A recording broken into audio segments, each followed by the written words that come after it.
Hi guys, ये 2026 में क्या हुआ है ना, मतलब हमें लास्ट ईयर तक बेस्ट स्मार्टफोन अंडर 20,000 बड़े इजीली दिख जाते थे। इनफैक्ट 15,000 के अराउंड भी ना हमें अच्छे फोन्स मिल रहे थे। लेकिन जब से ये एआई की वेव आई है, रैम और स्टोरेज की जो है शॉर्टेज हो गई है, तो सारे फोन्स हर महीने सिर्फ एक्सपेंसिव होते जा रहे हैं। तो मैं सबको ना बस दो ही एडवाइस दे रहा हूँ। एक एडवाइस है कि भाई जल्दी से जल्दी फोन खरीद लो अगर आपको नीड है तो, और सेकंड एडवाइस है अगर आप 15,000 रुपीज के अराउंड कोई फोन ढूंढ रहे हो तो मेक श्योर वो अच्छे ब्रांड का हो, क्योंकि मार्केट में ना बहुत सारे अलग अलग ब्रांड्स अवेलेबल हो गए हैं। जब से प्राइसेस बहुत हाई हुए ना, अंडर 20,000 जो है आपको जो है रेप्यूटेड ब्रांड के ही फोन खरीदने हैं। जैसे कि 15,000 रुपीज के अराउंड बात करूं तो मोटरोला G37 एक ऑप्शन है और दूसरा पोको C85X एक ऑप्शन है। तो आज मैं आपकी हेल्प करता हूं एक डिसीजन बनाने में कि आपको 15,000 रुपीज के अराउंड कौन सा फोन खरीदना चाहिए। देखो, प्राइस सेगमेंट के हिसाब से इन दोनों फोन का डिजाइन कंपेयर किया जाए ना, आई थिंक मोटरोला की जो लुक एंड फील है वो मुझे बेटर लगी पोको के कंपेरिजन में, क्योंकि मोटरोला ने जो है ना सिलिकॉन पॉलीमर फिनिश दी है। इजी वर्ड से बोलूं तो एक लेदर टाइप फिनिश दी है इन्होंने। एंड नो डाउट बाकी मोटरोला फोन्स की तरह इस फोन का कलर भी काफी यूनिक है, क्योंकि वो पेंटोन कलर्स होते हैं। और ऐसे ही पोको C85X की डिजाइन की बात करूं तो आई थिंक पोको जो है डिजाइन में थोड़ा सा और बेटर कर सकता था, क्योंकि इन एंड फीलिंग लाइक बड़ी नॉर्मल सी है, और क्योंकि पूरा फोन जो है पॉलीकार्बोनेट है और बैक पैनल में बहुत जगह पे पोको की ब्रांडिंग है,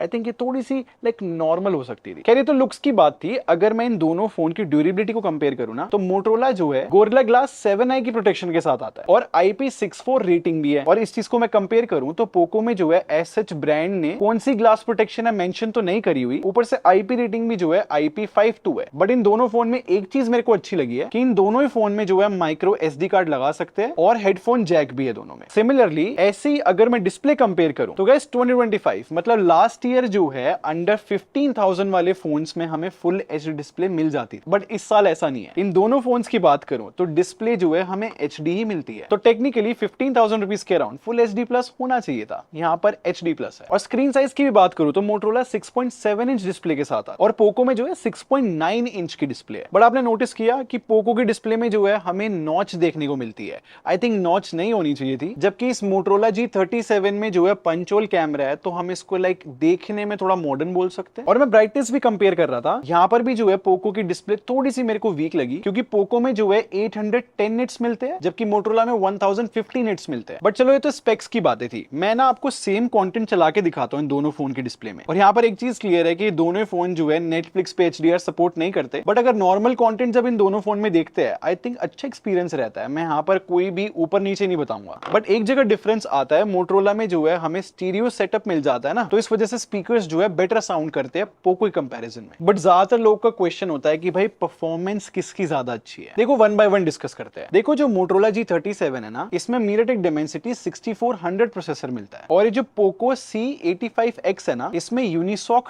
T8300 मिलता है। आई नो ज्यादातर लोग जो है यूनिसॉक को लेके थोड़ा कंसर्न रहते हैं, क्योंकि MediaTek और Qualcomm स्नैपड्रैगन प्रोसेसर ज्यादा सुनने को मिलता है। बट मैं इतना बता सकता हूं इन दोनों फोन में जो प्रोसेसर है ना, आई थिंक नॉर्मल टास्क अगर आप परफॉर्म करते हो या फिर मल्टीटास्किंग भी करते हो तो प्राइस सेगमेंट के हिसाब से मुझे नहीं लगता कि कोई भी प्रॉब्लम होगी। और अगर मैं वेरिएंट भी कंपेयर करूं ना इन दोनों फोन्स के, तो बेस वेरिएंट दोनों फोन के 4GB रैम के साथ आते हैं और स्टोरेज भी बिल्कुल सेम है 64GB की UFS 2.2। और मुझे पता है काफी सारे लोग जो है बेंचमार्क्स देख के समझ में आ जाता है कि लाइक परफॉर्मेंस में डिफरेंस क्या है। तो मैं आपको Antutu के स्कोर्स दिखाता हूं। देखो जैसे कि मैंने कहा था, दोनों फोन की परफॉर्मेंस में एज सच कोई बहुत बड़ा फर्क नहीं है। ये सेम स्टोरी स्कोर्स में भी दिख रही है। फिर परफॉर्मेंस में ज्यादातर लोग नेक्स्ट ये पूछते हैं कि भाई गेमिंग किस में पॉसिबल है। देखो इन दोनों ही फोन्स में ना मैंने BGMI और कॉल ऑफ ड्यूटी खेल के देखा है और 60 FPS मिल जाते हैं। तो बेसिकली देखा जाए तो दोनों ही फोन जो है कैजुअल गेमिंग कर लेते हैं। तो लाइक परफॉर्मेंस में एज सच कोई मेजर डिफरेंस नहीं बोलूंगा, दोनों फोन लाइक ठीक है। बट बैटरी की बात करूं ना, तो यहां पर एक डिफरेंस है, क्योंकि पोको में जो है ज्यादा बड़ी बैटरी मिलती है 6300 mAh की, जबकि मोटरोला में जो है 5200 mAh मिलती है। और चार्जिंग स्पीड कंपेयर करूं तो पोको जो है 15 वॉट पे चार्ज होता है और मोटरोला 20 वॉट पे। और कैमरा कंपेयर करूं इन दोनों फोन्स का, तो देखो पोको जो है 32 मेगापिक्सल मेन कैमरे के साथ आता है, जबकि मोटरोला जो है 50 मेगापिक्सल मेन कैमरे के साथ आ रहा है। और पोको में जो है एक एक्स्ट्रा डेप्थ सेंसर है। अब मैंने कैमरा कंपेयर किया, देखो लास्ट ईयर तक तो गाइस 15-20 हजार रुपए के अराउंड हमें जो है ठीक कैमरास मिल जाते थे। मतलब वो तब भी बेस्ट नहीं थे, हियर एंड देयर नॉइज भी आ जाती थी, थोड़ी कंसिस्टेंसी इशू भी होते थे। बट अब क्योंकि फोन्स वैसे एक्सपेंसिव हो गए, सिचुएशन और कॉम्प्लिकेटेड हो गई है, तो आप मान के चलो इस प्राइस में अगर आप फोन खरीदोगे ना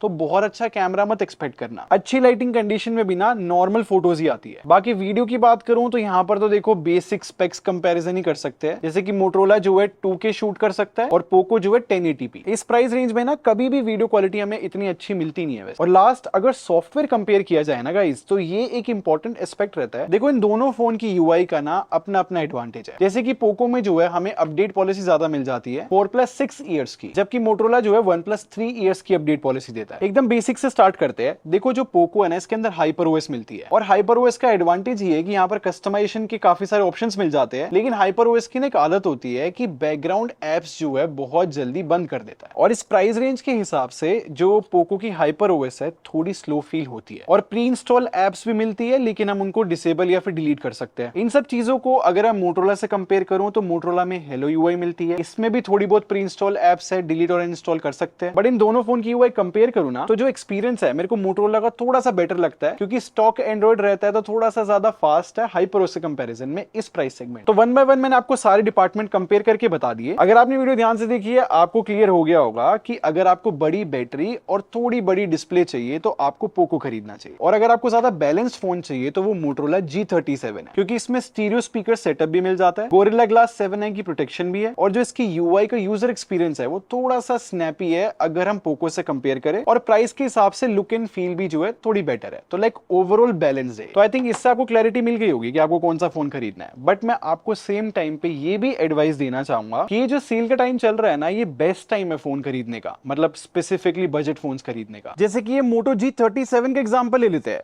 ये यूजुअली 15,000 का मिलता है, लेकिन अब 13,999 रुपीज का मिल रहा है। क्योंकि मैं बहुत टाइम से आपको बता रहा हूं 2026 में हर महीने प्राइसेस बढ़ेंगे, और आप भी नोटिस कर रहे होंगे कि लाइक एवरी मंथ हर एक प्लेटफॉर्म पे प्राइसेस बढ़ते जा रहे हैं फोन्स के। तो ये जो प्राइस हाइक आ रही है ना, इससे बचने का बेस्ट सोल्यूशन है जो फ्लिपकार्ट की गोड सेल है, इन जनरल जो सेल चल रही है, क्योंकि नो डाउट यहाँ पर जो है सेविंग्स आप कर सकते हो। और अगर आप फ्लिपकार्ट ब्लैक या फिर फ्लिपकार्ट प्लस मेंबर हो तो 3 जुलाई से गोड सेल स्टार्ट हो जाएगी। बाकी सब लोगों के लिए 4 जुलाई से स्टार्ट हो जाएगी और 9 जुलाई तक रहेगी ये सेल। और अगर आपको और ऑफर्स लेने हैं ना तो ध्यान रखना, जैसे कि एक्सचेंज बोनस रहते हैं, अगर आपके पास कोई पुराना फोन है तो लाइक सही रहता है। और इस बार मैं चेक कर रहा था कि जो नो कॉस्ट ईएमआई है सबके लिए, अगर फ्लिपकार्ट वाला क्रेडिट कार्ड है तो उस पर एक अलग कैशबैक है, ये सब भी चेक कर लेना। और अगर आपने कभी फ्लिपकार्ट से फोन नहीं खरीदा ना, एक बार चेक कर लेना, ऐसा बताया जा रहा है कि लाइक डिस्काउंट मिल सकता है अगर कोई फर्स्ट टाइम फोन खरीदे तो। बाकी आप ADLD ट्रस्ट शील्ड भी देख सकते हो और ओपन बॉक्स डिलीवरी भी मिली जाती है। बट गाइज मैं आपको हमेशा ये भी कहता हूं कि फोन तभी खरीदो जब आपको नीड हो, क्योंकि आई एग्री कि अभी सेल आ रही है, बट ऐसा नहीं है कि बाद में कभी कोई सेल आएगी नहीं। अगस्त में जो है इंडिपेंडेंस डे सेल भी आएगी, और जो अक्टूबर में BBD सेल आती है वो सब कुछ भी आएगा। तो ऐसा कुछ नहीं है कि लाइक सेल इसके बाद नहीं आने वाली। तो फोन तभी खरीदना जब सच में नीड हो, शांति से अपना डिसीजन बनाना।